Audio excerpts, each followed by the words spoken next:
आप सबको जय मसीह की। मैं आचार्य डॉक्टर पूनम साहू। आइए आज की ऑनलाइन रविवारी आराधना परमेश्वर पिता, परमेश्वर पुत्र और पवित्र आत्मा के नाम से प्रारंभ करते हैं। आमीन। आइए एक छोटी प्रार्थना कर लेंगे। आइए हम प्रार्थना करेंगे। हाथ जोड़ लें, आँख बंद कर लें, सिर झुका लें। सर्वशक्तिमान पिता परमेश्वर, आपके चरणों के निकट आते हैं। धन्यवाद देते हैं, आपने इस पूरे सप्ताह में हमें संभाल के रखा और फिर से ये अवसर आपने दिया कि हम इस प्रार्थना के द्वारा आपसे बातचीत कर सके। प्रभु जी, आज की आराधना में हम आपकी उपस्थिति को चाहते हैं। हमारे गीतों का गाया जाना, वचन का पढ़ा जाना, प्रभु भोज की संगति करना, भेंटों का दिया जाना, सब कुछ प्रभु जी आपको सुखदायक सुगंध के रूप में ग्रहण योग्य होने पर और पूरी कलीसिया पर आपके बहुतायत की आशीष चाहते हैं। और आगे की आराधना को आपके हाथों में सौंपते हुए छोटी विनती प्रभु यीशु मसीह के नाम से मांगते हैं। आमीन। याह की स्तुति करो, क्योंकि अपने परमेश्वर का भजन गाना अच्छा है, क्योंकि वह मन भावना है। उसकी स्तुति करनी मन भावनी है। यहोवा यरूशलेम को बसा रहा है, वह निकाले हुए इज़राइलियों को इकट्ठा कर रहा है। वह खेदित मन वालों को चंगा करता है और उनके शोक पर मरहम पट्टी बांधता है। वह तारों को गिनता और उनमें से एक एक का नाम रखता है। हमारा प्रभु महान और अति सामर्थी है, उसकी बुद्धि अपरंपार है। यहोवा नम्र लोगों को संभालता है और दुष्टों को भूमि पर गिरा देता है। धन्यवाद करते हुए यहोवा का गीत गाओ, वीणा बजाते हुए हमारे परमेश्वर का भजन गाओ। आइए हम परमेश्वर की महिमा में हमन गाना गाबुन से गीत गा लेंगे। 98 नंबर, सबसे प्यारा सबसे मीठा तेरा नाम यीशु।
और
सबको जय मसीह की। मेरा नाम चांदनी भारती है और प्रभु में आए 9 वर्ष हो चुके हैं।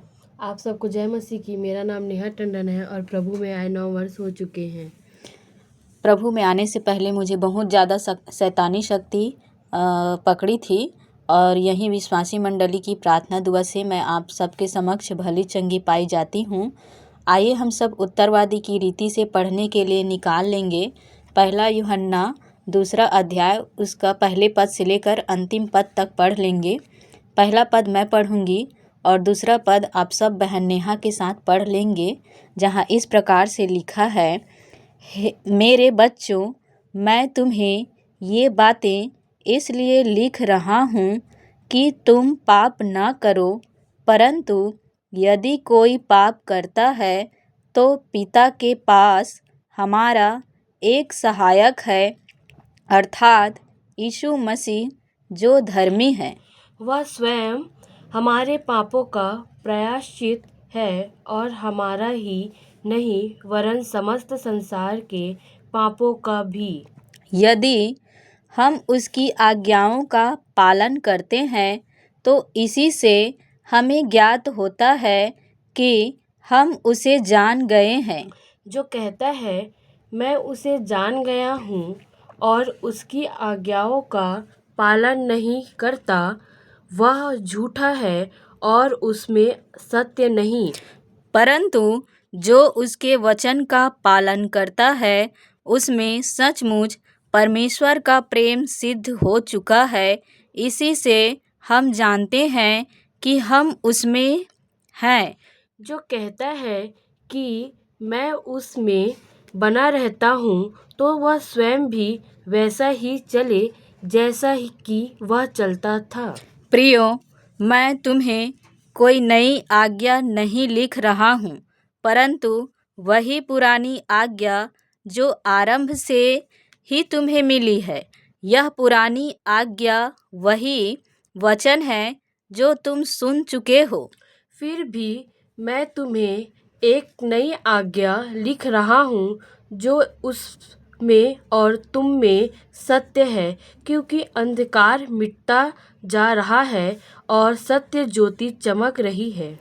जो कोई यह कहता है कि मैं ज्योति में हूँ फिर भी अपने भाई से घृणा करता है, वह अब तक अंधकार में ही है। जो कोई अपने भाई से प्रेम करता है वह ज्योति में बना रहता है और उसमें कोई ठोकर का कारण नहीं। परंतु जो कोई अपने भाई से घृणा करता है वह अंधकार में है और अंधकार में चलता है और नहीं जानता कि कहाँ जा रहा है, क्योंकि अंधकार ने उसकी आँखें अंधी कर दी है। बच्चों, मैं तुम्हें इसलिए लिख रहा हूँ क्योंकि तुम्हारे पाप उसके नाम के कारण क्षमा हुए हैं। पितरों, मैं तुम्हें इसलिए लिख रहा हूँ क्योंकि तुम उसको जानते हो जो आदि से है। युवकों, मैं तुम्हें इसलिए लिख रहा हूँ क्योंकि तुमने उस दुष्ट पर विजय पाई है। बच्चों, मैंने तुम्हें इसलिए लिखा है क्योंकि तुम पिता को जानते हो।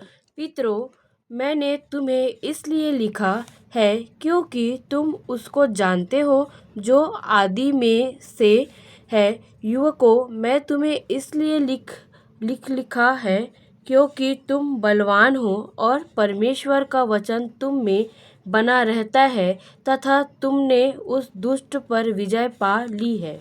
संसार से प्रेम न करो और न उन वस्तुओं से जो संसार में है।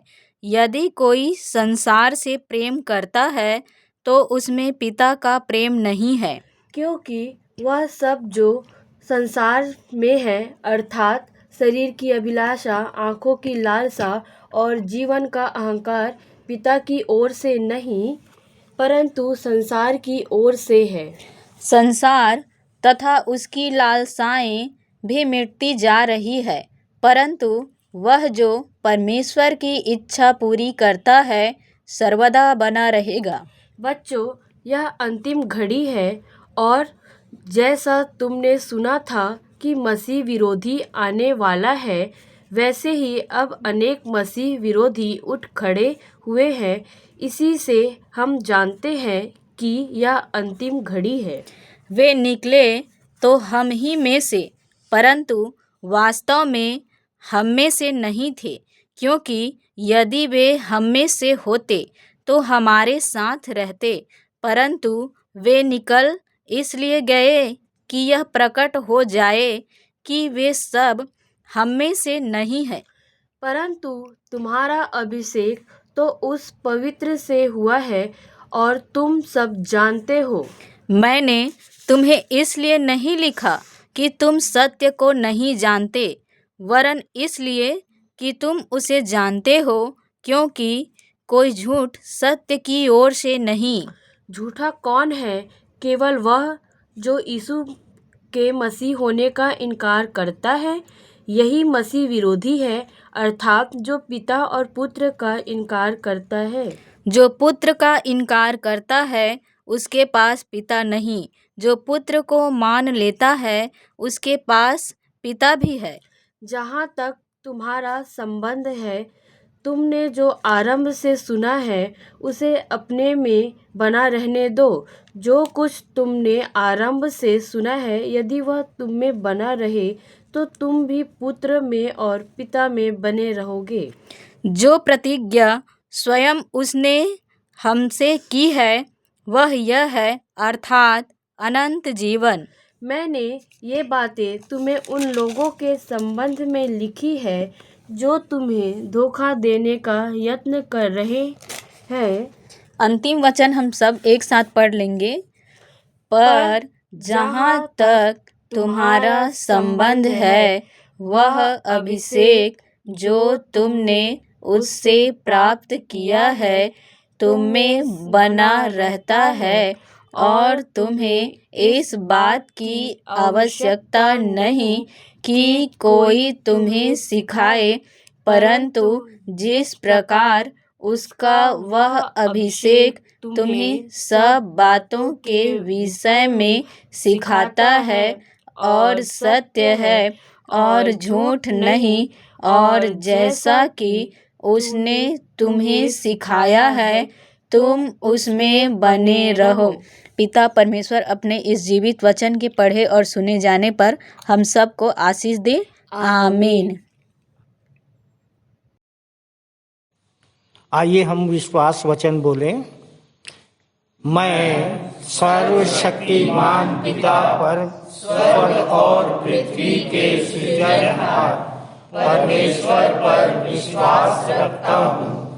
मैं उसके एकलौते पुत्र हमारे प्रभु यीशु मसीह पर, जो पवित्र आत्मा के सामर्थ के द्वारा कुमारी मरियम से जन्मा, जिसने पोंतियुस पिलातुस के राज्य में दुख उठाया, जो क्रूस पर टांगा गया और मारा गया, जो गाड़ा गया और अदृश्य लोक में पहुंचा, और तीसरे दिन मृतकों में से फिर जी उठा, जो स्वर्ग पर चला गया और सर्वशक्तिमान पिता परमेश्वर के दाहिने हाथ विराजमान है, और जीवितों और मृतकों का न्याय करने फिर आने वाला है।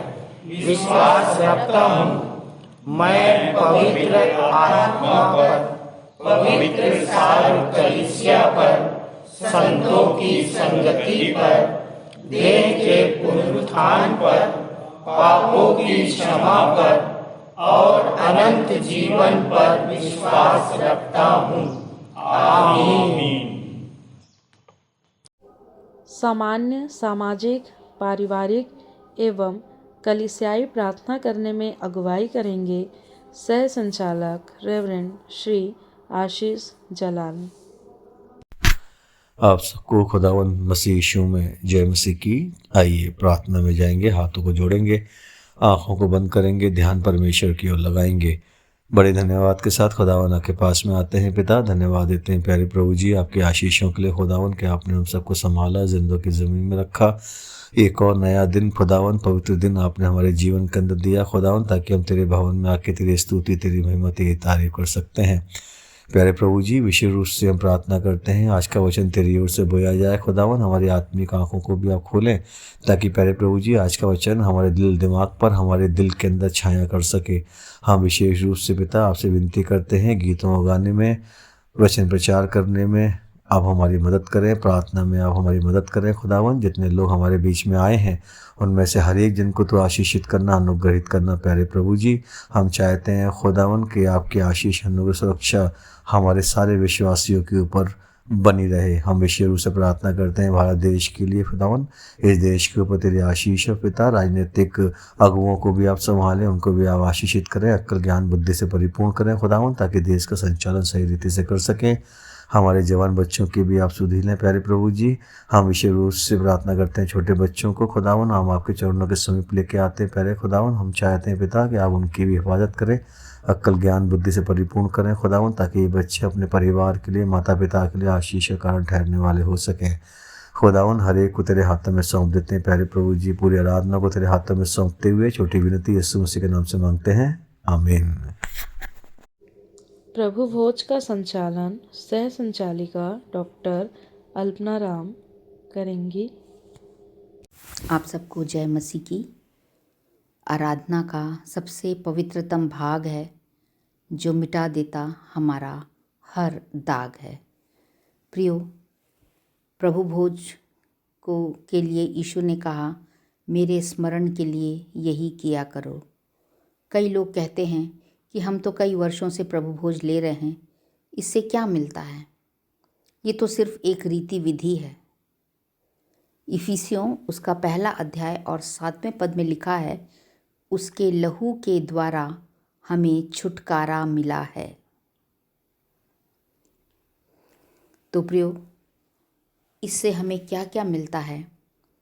3 प्रकार का छुटकारा, और छुटकारा उसे ही मिलता है जो बंधन में होता है। 3 प्रकार का छुटकारा के बारे में मैं आज जिक्र करना चाहती हूँ। सबसे पहली बात, देह से छुटकारा। देह में जो बीमारियाँ होती हैं प्रियो, तरह तरह की बीमारियों से हम परेशान रहते हैं, और ये जो बीमारियाँ हैं हमारी देह की, ये हमारे मन मस्तिष्क को कमज़ोर कर देती हैं और हमारी आत्मा भी कमज़ोर हो जाती है। और प्रियो, जो सेवन हम करते हैं रोटी का, इसमें वो यीशु के देह का प्रतीक है, क्योंकि ये वही देह है जिसे छूकर 12 वर्षों से लहू बहने वाली स्त्री चंगा हो गई थी। ये वही देह है जब यीशु के हाथ उस अंधे पर पड़े तो वो देखने लगा, लंगड़े चलने लगे। याईर की मृतक बेटी का हाथ उसने पकड़ा और वो जी उठी। लिखा है, यीशु की देह तोड़ी गई। कौन सी देह? जिस देह में मेरे और आपके समान वो आए थे, वो देह तोड़ी गई। और जब हम इस देह को लेते हैं, जब इस देह ने 2000 वर्षों पहले लोगों को चंगाई दी, तो क्या आज ये रोटी हमको चंगाई नहीं दे सकती है? तो पहली बात, इस प्रभु भोज को लेने से हमें देह की बीमारियों से भी छुटकारा मिल सकता है। दूसरी चीज़, जो हम लहू लेते हैं, जैसे कि हम जानते हैं 1 यूहन्ना 1:7 कहता है कि उसके पुत्र यीशु का लहू हमें सब पापों से शुद्ध करता है। जब पाप हमारे शरीर में राज्य करने लगता है तो पाप जी जाता है और हम मर जाते हैं, रोमियो 7:9 के अनुसार। तो प्रियो, ये जो इस प्रभु भोज को हम लेते हैं, तो ये हमें आत्मिक बीमारी अर्थात पाप से छुटकारा दे सकता है। तो पहली बात मैंने बताया शारीरिक छुटकारा, दूसरा आत्मिक छुटकारा और एक और छुटकारा है, ये है आर्थिक छुटकारा। प्रियो, यदि किसी ने आपका पैसा रोक लिया है, कई बार हमारे साथ हम ईमानदारी से चल रहे हैं परंतु हमारे साथ कोई फ्रॉड हो जाता है, या हमने काम किया, नौकरी की, हमको कोई सैलरी हमारी रोक देता है। तो जब जब हमारा फाइनेंस कमज़ोर पड़ता है या हमको धोखा मिलता है तो हमारा दिमाग बार बार वहीं जाता है, और ये एक बहुत बड़ा बंधन है। हम कितनी, अगर आपका पैसा नहीं मिल रहा है तो और आप बाइबिल पढ़ने बैठें तो क्या आपका मन लगेगा बाइबिल पढ़ने में? हमारा दिमाग तो वहीं रहेगा। तो ये एक बंधन है प्रियो, और इस बंधन से कैसे छुटकारा मिलता है, पुराने नियम में हम जाएंगे और निर्गमन 11वां अध्याय और 12वां अध्याय आप लोग घर में पढ़िएगा ज़रूर। जब फ़िरौन इज़राइलियों को छुटकारा नहीं दे रहा था और फ़िरौन पर एक के बाद एक 9 विपत्तियां घट गईं, और अंतिम विपत्ति जो थी वो थी पैलौठों का मारा जाना। परंतु इसके पहले कि इज़राइली वहाँ से निकलते, जैसा कि आप जानते हैं बार बार इज़राइली लोग निकलते थे, फ़िरौन अपनी सेना भेजकर उनको फिर से बंधक बना लेता था। परंतु जब अंतिम 9 विपत्तियां तो बीत गईं, परंतु उसके पहले कि वे वहाँ से निकलते, परमेश्वर ने उनको कहा फसह का पर्व मनाऊं। और फसह का पर्व जो था उसमें एक मेमना बलिदान किया जाता था, या बकरी या भेड़ का बच्चा, और इस तरह से उसका मांस जो था उसको वो लोग भून कर खाते थे, और उसके लहू को वो अपनी चौखट और अलंगों पर लगा लेते थे, और इस तरह से उनको सुरक्षा मिलती थी। और अभी वो मिस्र से नहीं निकले हैं इज़राइली, मिस्र में ही हैं, गुलाम ही हैं, परंतु उन्होंने वहाँ पर फसह का पर्व मनाया। अर्थात हम आज के संदर्भ में बोलें तो उन्होंने प्रभु भोज लिया, और प्रभु भोज लेने के बाद मैं आपके सामने पढ़ना चाहती हूँ निर्गमन 12 उसका 35 और 36। इसमें लिखा है, इज़राइलियों ने मूसा के कहने के अनुसार मिस्रियों से सोने चांदी के गहने और वस्त्र मांग लिए, और यहोवा ने मिस्रियों को अपनी प्रजा के लोगों पर ऐसा दयालु किया कि उन्होंने जो जो मांगा वह सब उनको दे दिया, और इस प्रकार इज़राइलियों ने मिस्रियों को लूट लिया। प्रियो, आर्थिक छुटकारा, ये लोग तो गुलाम होकर रहते थे मिस्र में, और जब ये मिस्र से निकल रहे थे, इनके पास शायद कुछ ना भी हो या बहुत कम होगा। जो गुलाम रहता है आप जानते हैं कि वो बहुत धनवान नहीं होता है। परंतु जब उन्होंने फसह का पर्व मनाया, अर्थात उस समय के हिसाब से प्रभु भोज लिया, तो प्रभु ने उनके मन को ऐसा दयालु कर दिया इज़राइलियों के प्रति। जो मिस्री लोग इज़राइलियों के साथ बहुत कड़ाई से व्यवहार करते थे, उनके मन को ऐसा नम्र कर दिया कि उन लोगों ने, इज़राइलियों ने जो जो मांगा, और कम नहीं मांगा, सोने चांदी के गहने, वस्त्र, ये सारी चीज़ें मांगा, और मिस्रियों ने उनको दे दिया। आर्थिक छुटकारा। तो प्रियो, जब हम इस प्रभु भोज को लेते हैं, इसमें शामिल होते हैं, अपने आप को जांचें, परखें, और तब इसमें हाथ डालें। और अगर जांच परख कर हम इसको पूरे विश्वास के साथ लेते हैं तो हमें ये तीनों छुटकारे मिल सकते हैं। शारीरिक छुटकारा,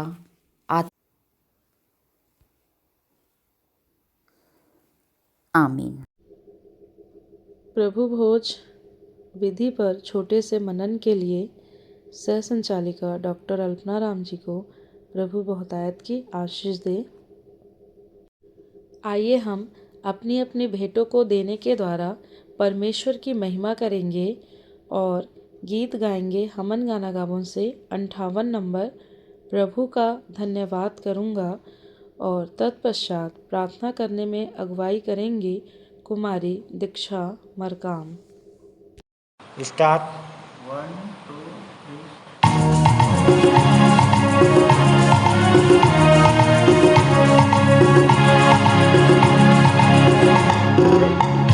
प्रभु का धन्यवाद करूंगा, उसकी संगति में सदा रहूंगा।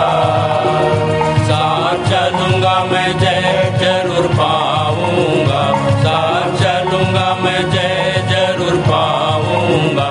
प्रभु का धन्यवाद करूंगा।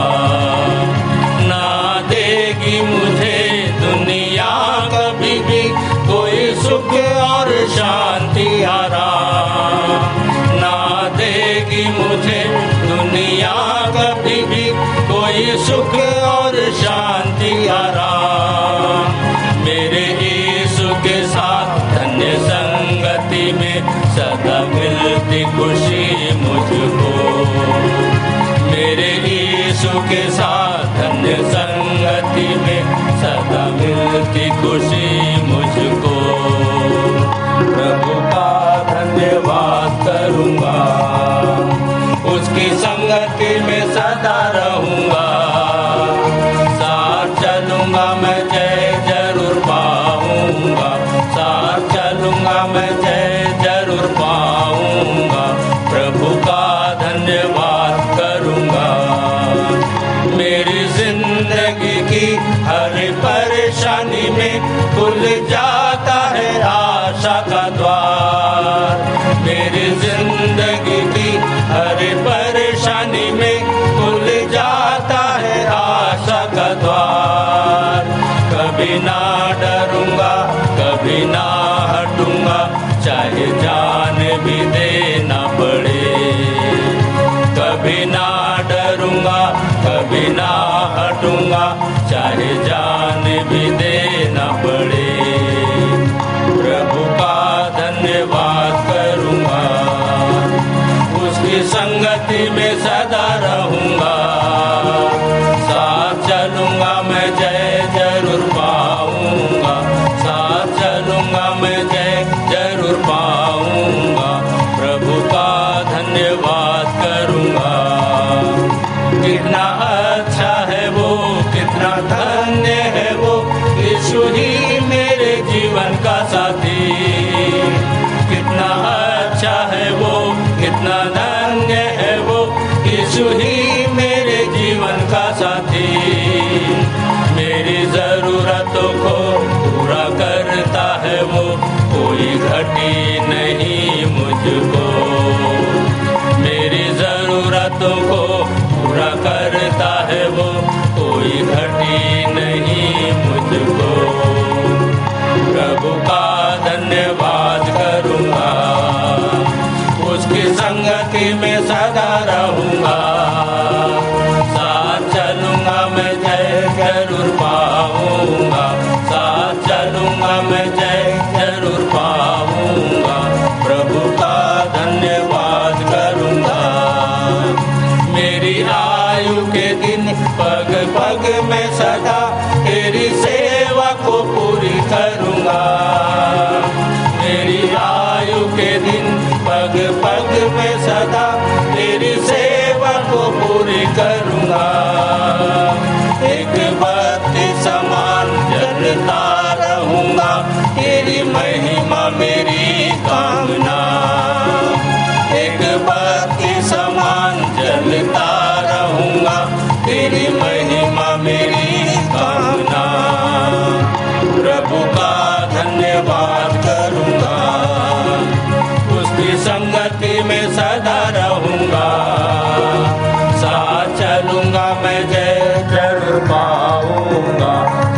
चलूंगा मैं जय जरूर पाऊंगा, प्रभु का धन्यवाद करूंगा, प्रभु का धन्यवाद करूंगा।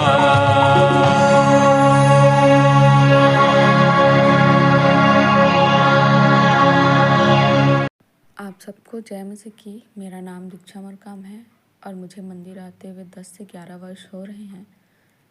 मैं सर्वप्रथम परमेश्वर पिता और हमारे मंदिर के अगुओं का धन्यवाद करती हूँ कि उन्होंने मुझे भेंट की प्रार्थना करने का यह सुअवसर दिया। आइए हम सब भेंट की प्रार्थना में जाएं, हाथों को जोड़ें, आंखों को बंद करें, सरों को झुकाएं और अपना ध्यान परमेश्वर पिता की ओर लगाएं। हमें जय के उत्सव में लिए फिरने वाले पिता परमेश्वर, बड़े ही धन्यवाद के साथ पिता आपके चरणों के समीप में आते हैं और धन्यवाद करते हैं उन तमाम उत्तम आशीषों के लिए प्रभु जो आपने हमारे जीवन भर दिया है पिता परमेश्वर। और आपने कहा पिता, तुम जिन भी कामों में हाथ लगाओगे उन कामों में मैं तुम्हें आशीष दूंगा। सो पिता परमेश्वर, उन्हीं प्राप्त आशीषों में से एक छोटा सा अंश भेंट स्वरूप आपके चरणों के समीप लाए हैं पिता परमेश्वर। आप इसे दयापूर्वक ग्रहण कीजिए।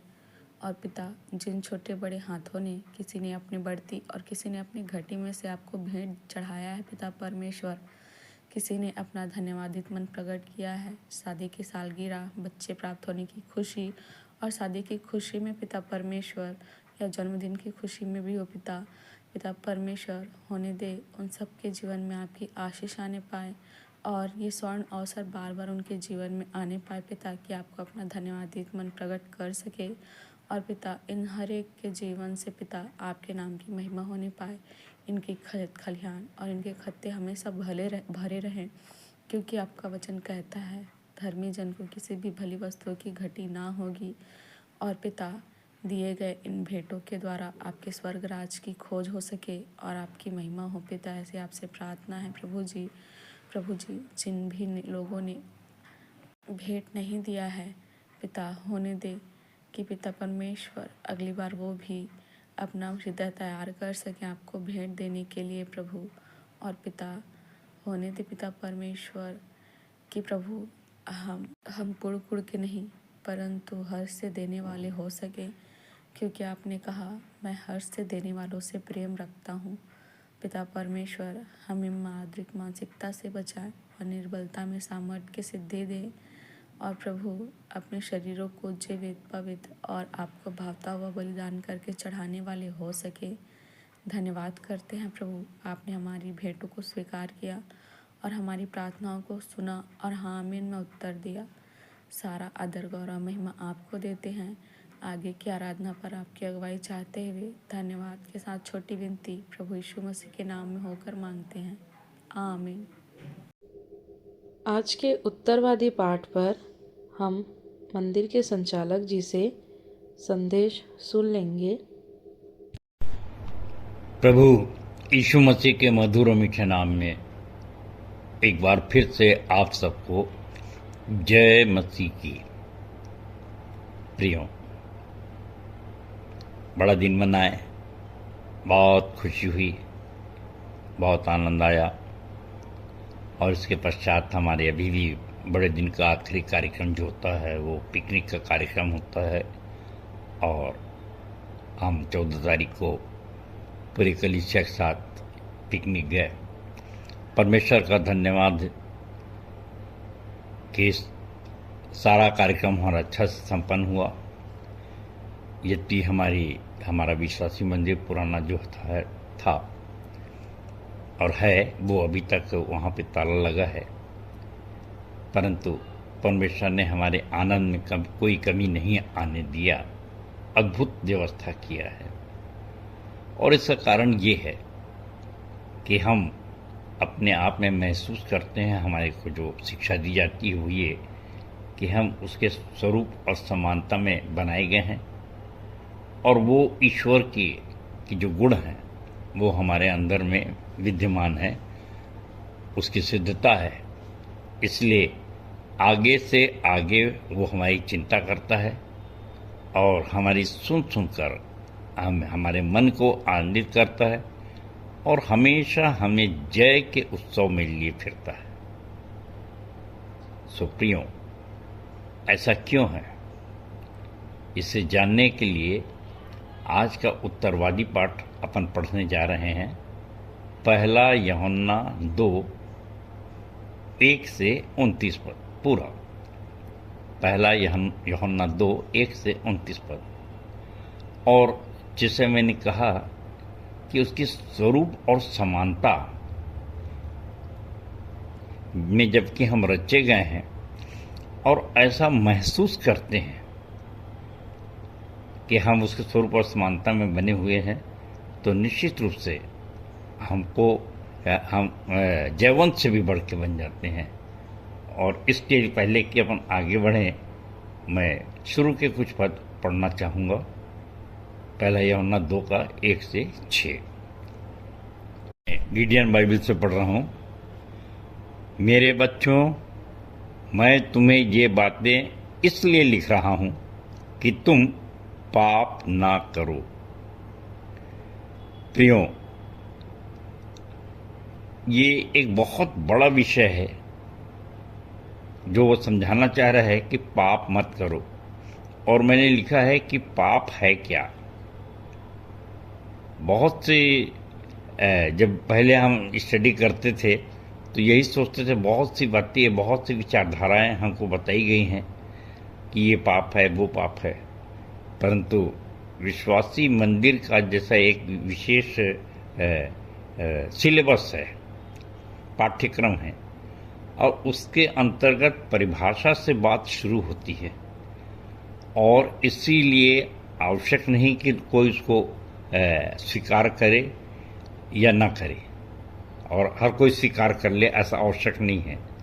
और इसलिए इसे एक लाइन पढ़ करके मैंने रोका है कि अपने बच्चे समझ कर, छोटे बच्चे समझ करके, वो हम सब बुजुर्गों के लिए भी, अपने से बड़ी उम्र के लोगों के लिए भी लिखता है कि मेरे बच्चों, मैं तुम्हें ये बातें इसलिए लिख रहा हूँ कि तुम पाप ना करो। और इसके लिए हमको अटेंशन होना है, आगे हम देखेंगे, परंतु मैं पढ़ रहा हूँ। परंतु यदि कोई पाप करता है तो पिता के पास हमारा एक सहायक है, अर्थात यीशु मसीह जो धर्मी है। वह स्वयं हमारे पापों का प्रायश्चित है, और हमारा नहीं वरन समस्त संसार के पापों का भी। यदि हम उसकी आज्ञाओं का पालन करते हैं तो इसी से हमें ज्ञात होता है कि हम उसे जान गए हैं। जो कहता है मैं जान गया हूँ और उसकी आज्ञाओं का पालन नहीं करता, वह झूठा है और उसमें सत्य नहीं। परंतु जो उसके वचन का पालन करता है, उसमें सचमुच परमेश्वर का प्रेम सिद्ध हो चुका है। इसी से हम जानते हैं कि हम उसमें हैं। जो कहता है कि मैं उसमें बना रहता हूँ, तो वह स्वयं ही वैसा ही चले जैसा कि वह चलता था। तो प्रियो, उसके समान चलने के लिए ये आवश्यक है कि हम जानें कि हम बनाए कैसे गए हैं। और जैसे मैंने कहा, उसके स्वरूप और उसकी समानता में। और इसलिए उत्पत्ति 1:26-27 देखने का हम प्रयास करेंगे, जहाँ इस प्रकार से लिखा है, फिर परमेश्वर ने कहा, हम मनुष्य को अपने स्वरूप के अनुसार अपनी समानता में बनाएं, और वे समुद्र की मछलियों और आकाश के पक्षियों और घरेलू पशुओं और सारी पृथ्वी पर सब रेंगने वाले जंतुओं पर जो पृथ्वी पर रेंगते हैं अधिकार रखे।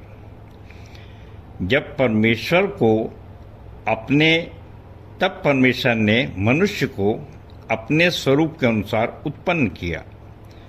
अपने ही स्वरूप के अनुसार परमेश्वर ने उसको उत्पन्न किया, नर और नारी करके उसने मनुष्यों की सृष्टि की।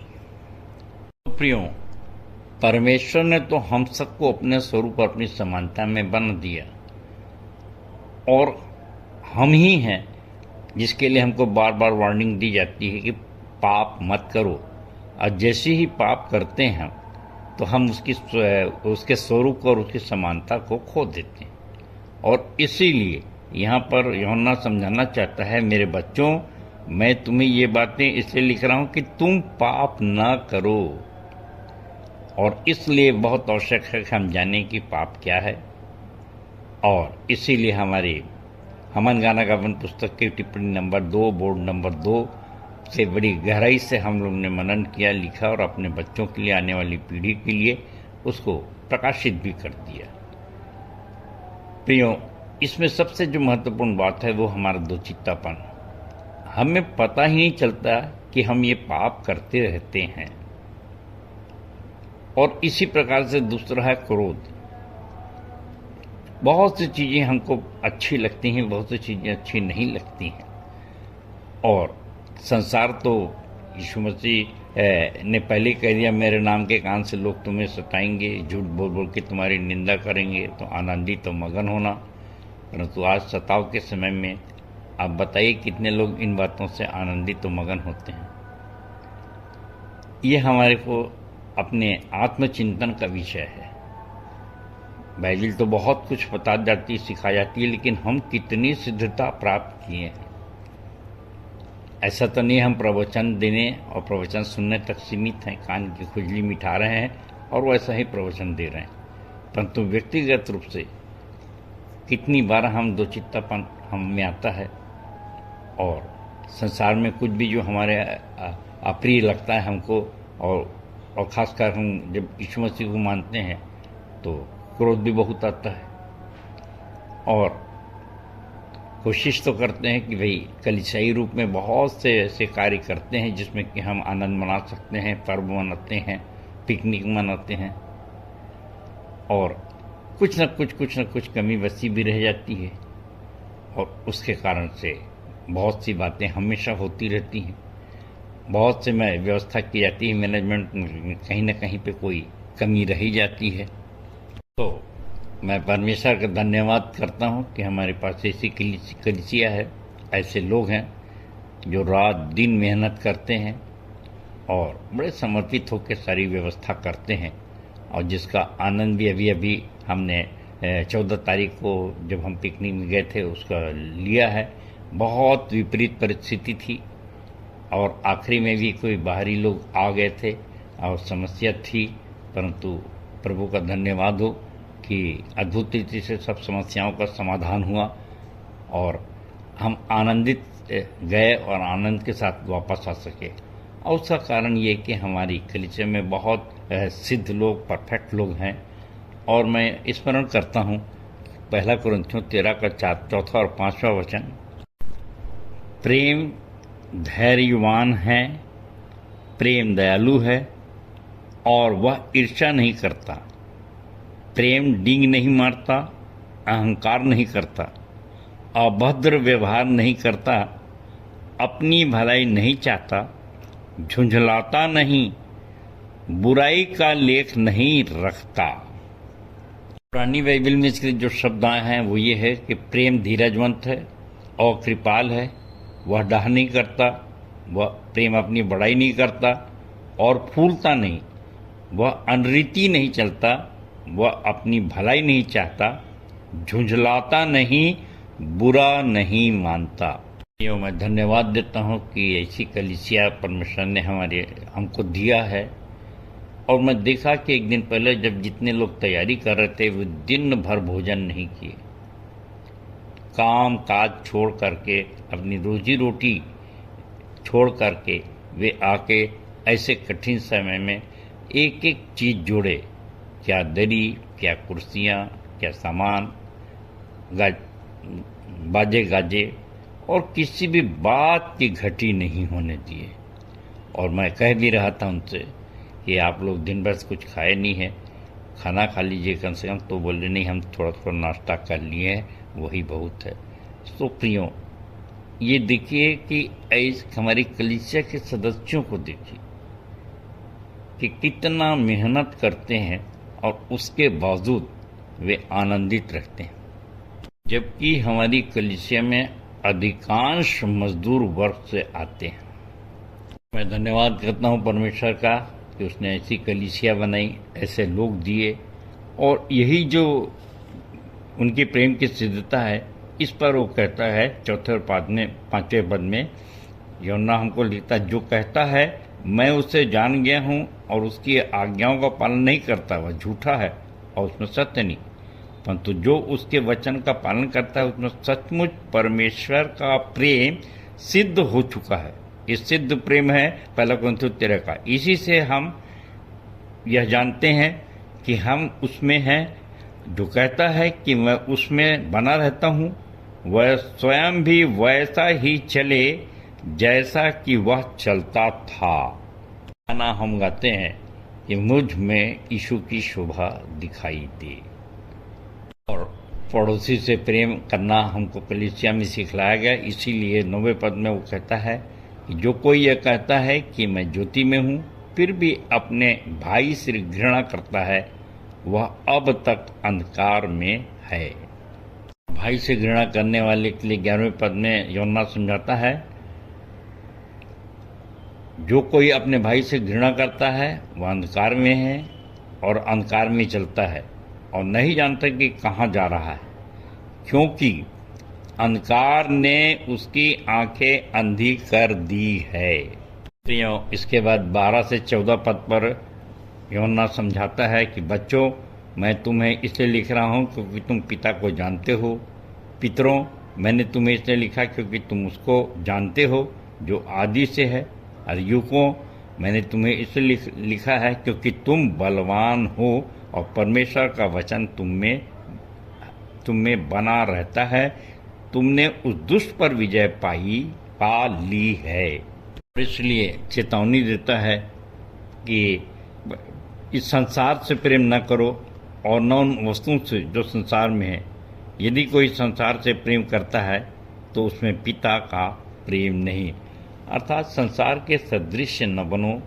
और उसको बहुत लंबा चौड़ा बोल नहीं कहना चाहता मैं, परंतु ये देखा है कि जो विश्वासी रहते हैं वो कई बार सामाजिकता तक सीमित हो जाते हैं और ये भी एक सांसारिकता है। शादी, ब्याह, मौत, मट्टी और रीति विधि के लिए हम किसी न किसी ईश्वर को मानते हैं, किसी समाज को मानते हैं, परंतु उसकी आज्ञा मानने के लिए नहीं।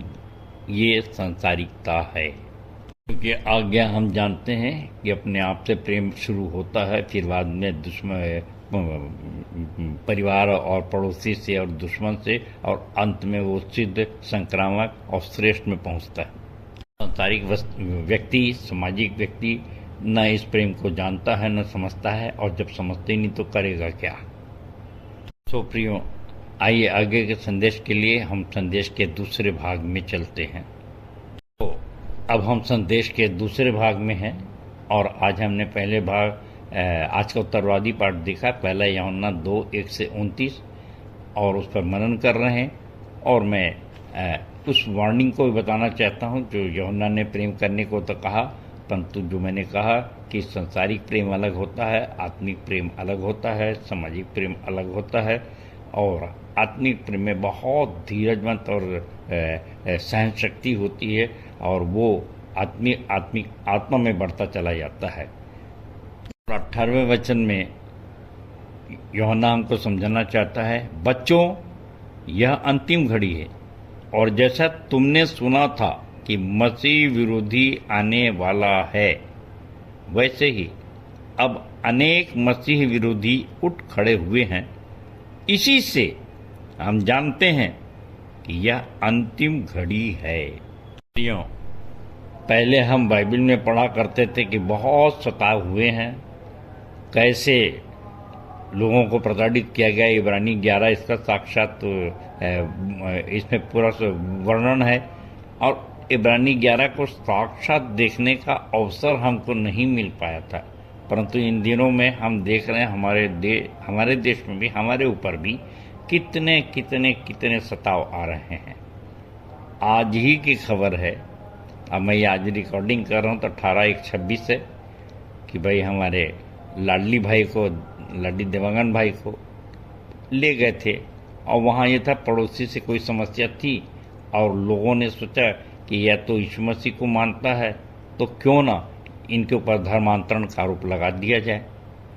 तो ये देखिए बात कहीं और की, मैटर कहीं और का, झगड़ा किसी और बात का, समस्या किसी और बात की, परंतु बस इनके लिए इनको सताना है तो बस लगा दो, क्योंकि यीशु मसीह को मानते हैं, बस ये धर्मांतरण कर रहे हैं। प्रियो, एंटी क्राइस्ट के बारे में बहुत कुछ कहा जा सकता है, परंतु यहाँ मैं 22वां पद पढ़ रहा हूँ। झूठा कौन है?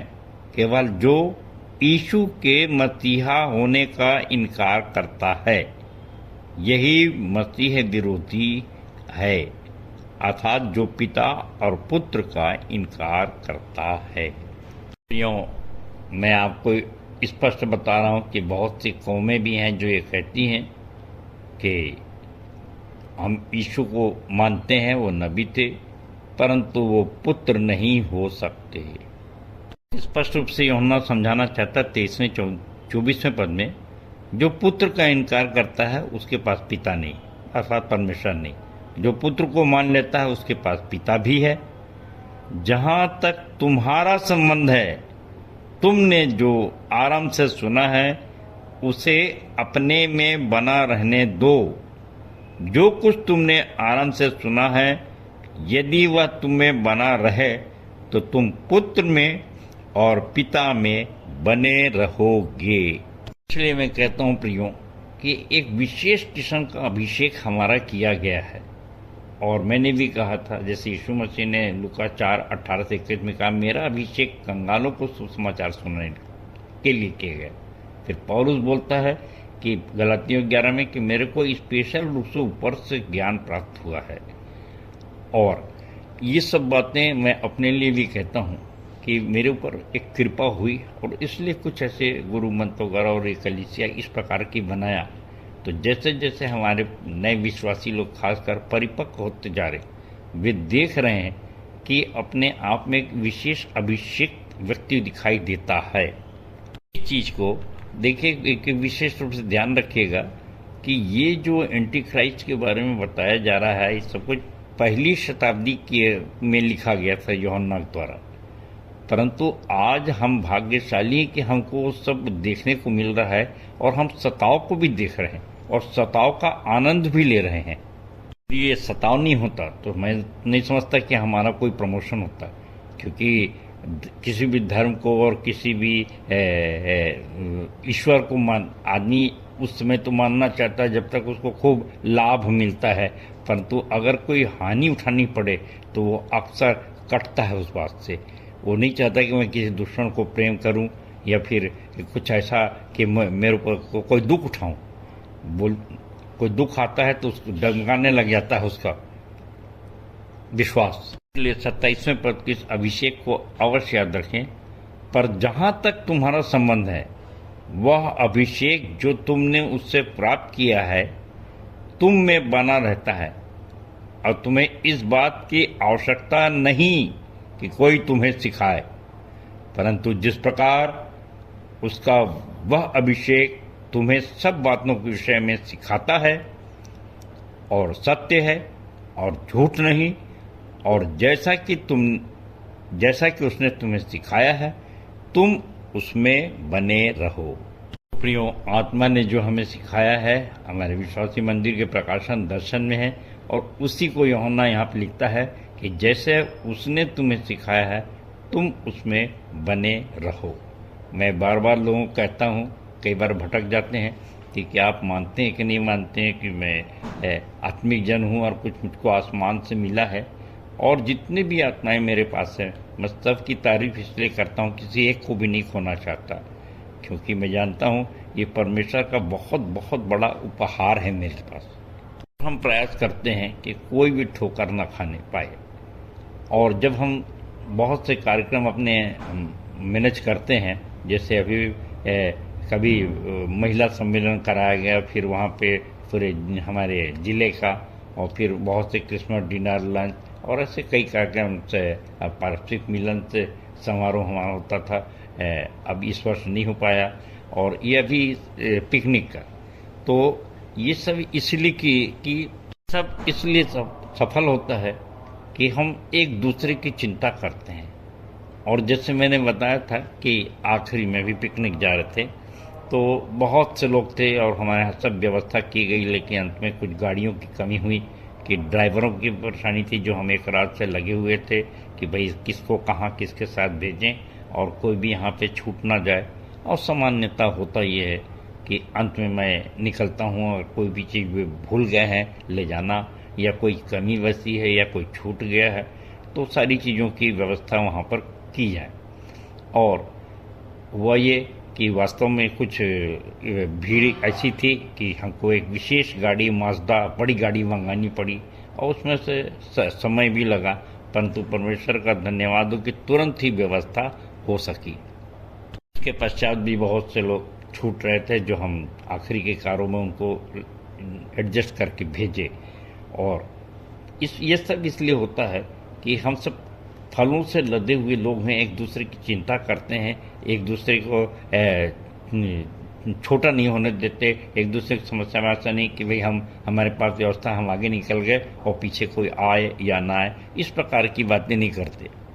क्योंकि हर एक मंडली में कुछ ऐसे लोग होते हैं जिनके पास अच्छी व्यवस्था होती है, कार गाड़ी सब कुछ होती, परंतु कुछ लोग होते हैं जो कि भौतिक रूप से भी बहुत कमज़ोर होते हैं और उनके लिए तो व्यवस्था करना ही पड़ता है, उनका विशेष रूप से ध्यान रखना पड़ता है। यही प्रेम है, यही फल है और यही हमारा अभिषेक भी है जो यहाँ पर उसने लिखाया।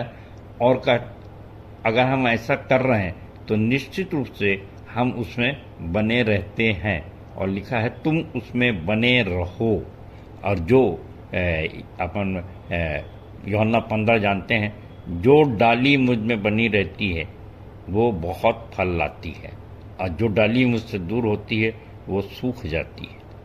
तो बड़े आयोजनों में बहुत सी बातें कमी रह जाती है, कुछ कमी बची रह जाती है जिसको हम समझ नहीं पाते, परंतु हम ये चाहते हैं कि ऐसे ही लोग बने रहें और क्रोध ना करें और झुंझलाएं नहीं, और सब चीज़ की व्यवस्था अद्भुत रीति से परमेश्वर करता है।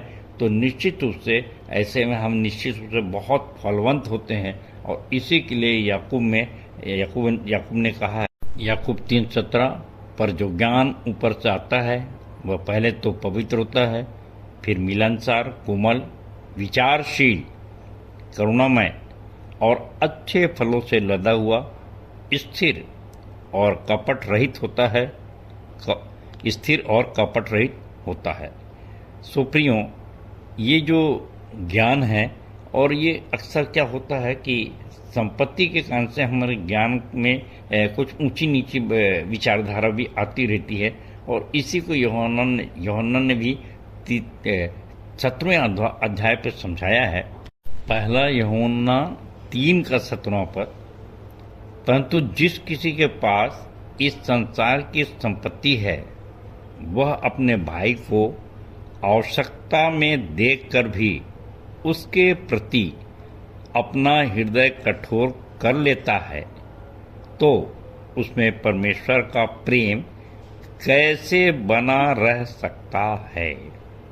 प्रियों, आपने देखा कि यीशु मसीह ने जैसे कहा कि मेरा अभिषेक कंगालों को सुसमाचार सुनाने के लिए किया गया है, यहाँ पर भी यूहन्ना हमको समझा रहा है कि तुम्हारा एक स्पेशल अभिषेक है। इसीलिए यूहन्ना आखिरी के 28-29 पद में कहता है, फिर कहता है, आता है मेरे बच्चों उसमें बने रहो। निश्चित रूप से अगर बने रहोगे तो लज्जित नहीं होगे, धार्मिकता का आचरण करो और तुम उसकी संतान निश्चित रूप से होगे। तो प्रियों, जैसा बाप वैसा बेटा। तो अगर हमारा बाप हमारा आत्मा है और पवित्र आत्मा है और वो अपने स्वरूप व अपने समानता में जब हमको बना रहा है, तो निश्चित रूप से हमको उसी समानता में उसी स्वरूप में बन करके उसी का आचरण भी करना है। यदि हम ऐसा आचरण कर रहे हैं तो निश्चित रूप से हमको पाप की से डरने की आवश्यकता नहीं है। तो प्रारंभ इसी बात से किया, मेरे बच्चों पाप मत करो, और जाने अनजाने अगर हमसे कोई भूल चूक होती है तो उसके लिए प्रायश्चित है और वो प्रेम है। और इसलिए उसने पहला यूहन्ना 3:9 पद में बहुत स्पष्ट रूप से कहा, जो परमेश्वर से उत्पन्न हुआ है वह पाप नहीं करता, क्योंकि उसका बीज उसमें बना रहता है और वह पाप कर ही नहीं सकता, क्योंकि वह परमेश्वर से उत्पन्न हुआ है। तो आइए हम सब उसके स्वरूप और समानता में बने रहें और इस जीवन में बहुतायत का जीवन और परलोक में अनंत जीवन का भी आनंद ले सकें। परमेश्वर अपने वचन के कहे जाने पर आशीष दे। सबको जय मसीह की, जय मसीह की और जय मसीह की। धन्यवाद। उत्तरवादी पाठ पर सुंदर, सारगर्भित एवं व्यवहारिक संदेश के लिए हमारे मंदिर के संचालक जी एवं उनके पूरे परिवार को प्रभु बहुतायत की आशीष दे। इस समय हम अपनी आराधना के अंतिम भाग में हैं और हम गीत गालेंगे। स्तुति के गीत में से 261 नंबर, रहता जीवन जो मिट्टी का। प्रार्थना करने में अगुवाई करेंगी श्रीमती जूही नेहा जलाल और तत्पश्चात आशीष देंगे सह संचालक रेवरेंड आशीष जलाल।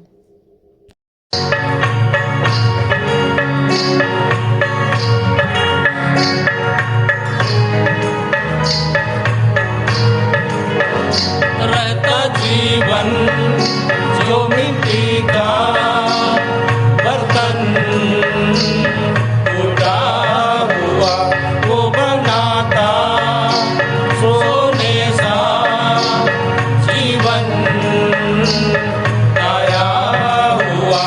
यीशु नाम है उसका मधु से मीठा, यीशु नाम है उसका मधु से मीठा। वो जिंदा मसीह है इब्ने खुदा, रहता जीवन जो मिट्टी का बर्तन टूटा हुआ।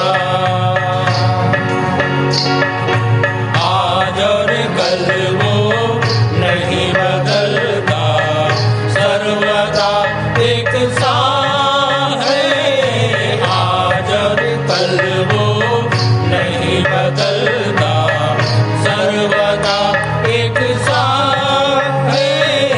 जीवन की सारी निराशाओं को दूर वो करता है। जीवन की सारी निराशाओं को दूर वो करता है। यीशु नाम है उसका मधु से मीठा, यीशु नाम है उसका मधु से मीठा। वो जिंदा मसीह है इब्ने खुदा, रहता जीवन जो मिट्टी का बर्तन टूटा हुआ। सागर से भी गहरा प्यार मसीह का, अंत नहीं उसका है। सागर से भी गहरा प्यार मसीह का, अंत नहीं उसका है। जीवन मृत्यु आंधी आई, दूर वो करता है। जीवन मृत्यु आंधी आई, दूर वो करता है। यीशु नाम है उसका मधु से मीठा, यीशु नाम है उसका मधु से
जीवन जो मिट्टी का बर्तन टूटा हुआ वो बनाता सोने सा जीवन गाया हुआ यीशु नाम है उसका मधु से मीठा यीशु नाम है उसका मधु से मीठा वो जिंदा मसीह है इब्ने खुदा रहता जीवन जो मिट्टी का बर्तन टूटा हुआ।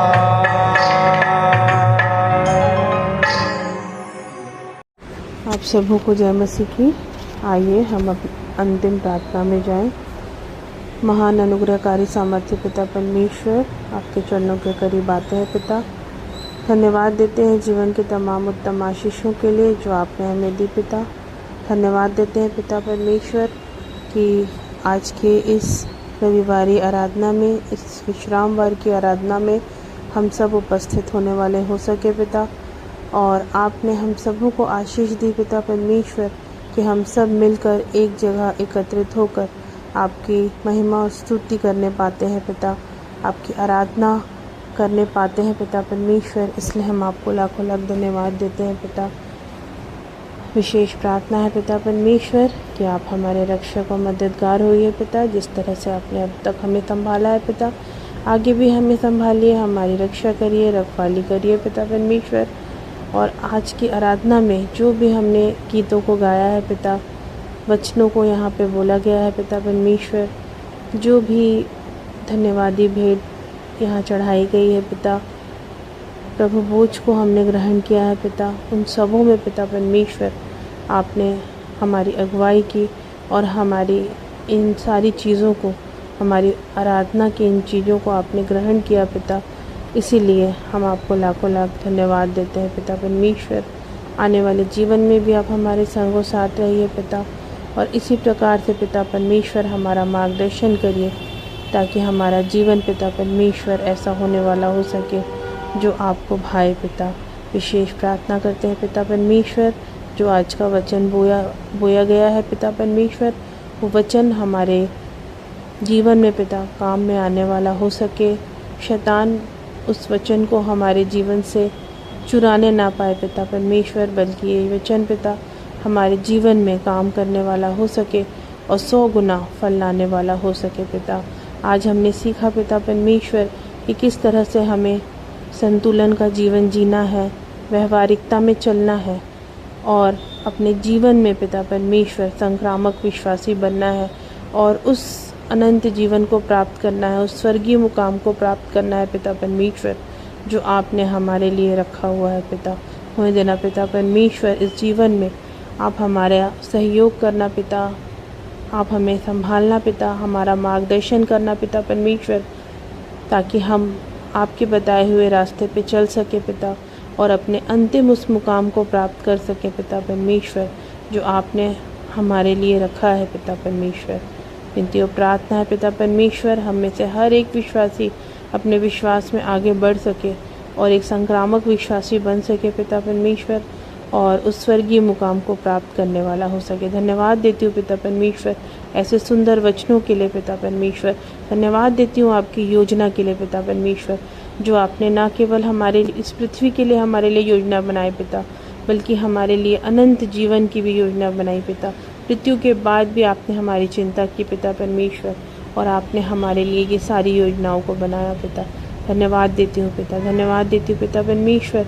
कितने भी नए लोग आज हमारे साथ जुड़े हैं, जो आज हमारे बीच पहली बार आए हैं पिता, उन सबों के लिए प्रार्थना करती हूँ पिता।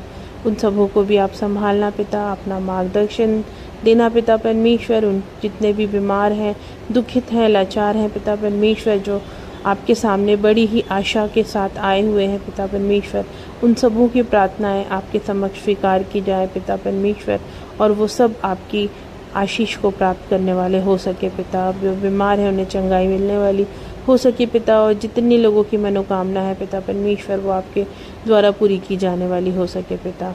धन्यवाद देती हूँ पिता परमेश्वर कि आपने हमें चुना है पिता, और आप हमारे संगों साथ निरंतर बने रहते हैं पिता। जिस तरह से आपने हमारी अभी तक रक्षा करी, रखवाली की पिता परमेश्वर, आने वाले सप्ताह में भी आप हमारे रक्षक और मददगार होइए पिता। जिस तरह से अभी तक हम आपकी आराधना स्वच्छंद मनोमस्तिष्क से करते आए हैं पिता परमेश्वर, वैसे ही हम आगे भी आपकी आराधना करने के लिए पाएँ पिता, और अगले हफ्ते हम फिर एक साथ मिल के आपकी आराधना करने वाले हो सके पिता।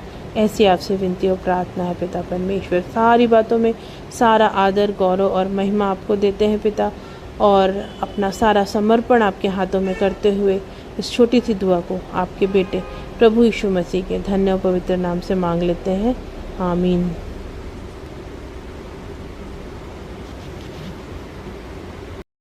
हे हमारे पिता, तू जो स्वर्ग में है, तेरा नाम पवित्र माना जाए, तेरा राज्य आए, तेरी इच्छा जैसे स्वर्ग में पूरी होती है, वैसे ही इस पृथ्वी पर भी पूरी हो। हमारे दिन भर की रोटी आज हमें दे, और जैसे हमने अपने अपराधियों को क्षमा किया है, वैसे ही तू भी हमारे अपराधों को क्षमा कर, और हमें परीक्षा में ना डाल, परंतु बुराई से बचा, क्योंकि राज्य, पराक्रम और महिमा सदा तेरे ही है, आमीन। जाएं, आशीष ग्रहण करें। और अब हमारे परमेश्वर पिता का प्रेम, खुदावन प्रभु यीशु मसीह का अनुग्रह, पवित्र आत्मा की शांति और सहभागिता हम सब के साथ अब से लेकर सदाकाल तक होती रहे, आमीन। सबको जय मसीह की। यीशु की शोभा दिखाई,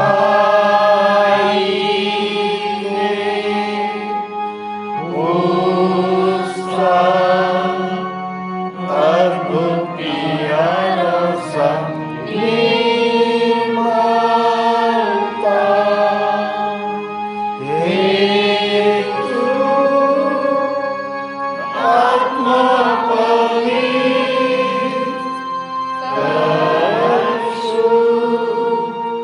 मेरा शरीर मुझ में यीशु की शोभा दिखाई